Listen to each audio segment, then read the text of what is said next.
The Coast Guard has been performing rescue missions on the barrier islands consistently since the wee hours of the morning.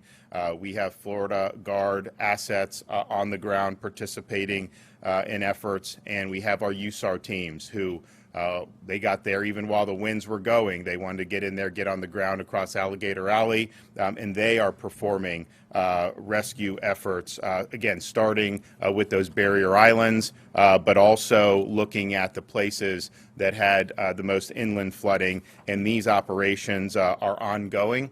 In total, there's 28 large, mostly Chinooks and Blackhawks helicopters between the National Guard and Coast Guard that are already performing these active rescue missions, and there will be more air assets brought in as the day goes on.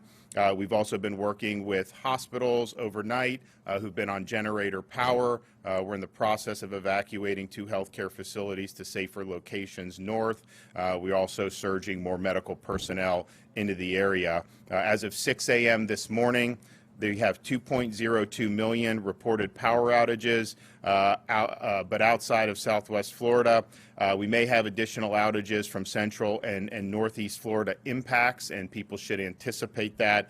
If you look, there's 1.5 million outages in 7 Southwest Florida counties. Lee and Charlotte are basically off the grid at this point. Sarasota has 250,000 without power. Hillsborough, 222,000. Pinellas, 150,000. Manatee, 129,000.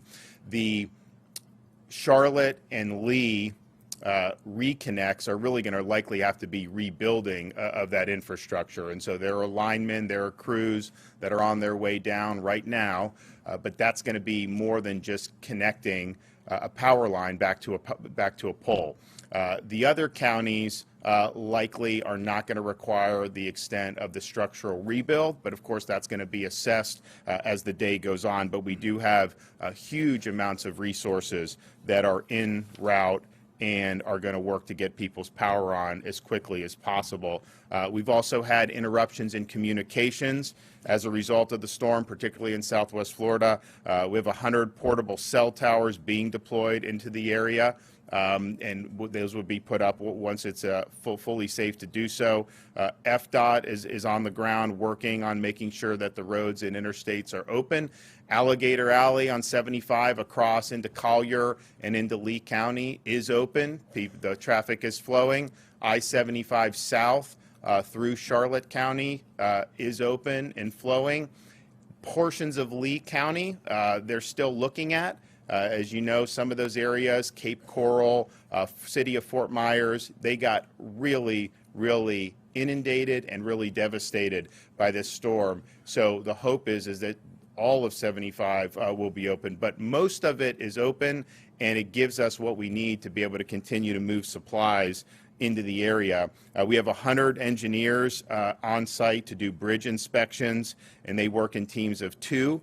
As they assess the damage and they can ensure safety, then bridges can be safely reopened. Now, of course, we do have reports of structural damages to bridges, such as the bridge going on to Sanibel Island, and I anticipate there will likely be other bridges that have suffered damage. But once bridges are inspected and determined to be safe, they will be reopened as soon as possible. But we know Sanibel Causeway, and we also know Pine Island Bridge. Those two are not passable, and they are going to require structural rebuilds.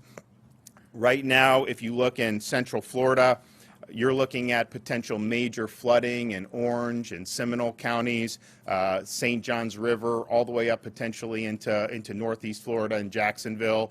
The amount of water that's been rising and will likely continue to rise today, even as the storm is passing, is basically a 500-year flood event. And I know Seminole County has done evacuations. I know they've opened shelters, but we're going to see a lot of images about the destruction that was done in Southwest Florida, and obviously we have massive assets there. But people should just understand this storm is having broad impacts across the state, and some of the flooding you're going to see in areas hundreds of miles from where this made landfall are going to set records, and that's going to obviously be things that that will need to be responded to.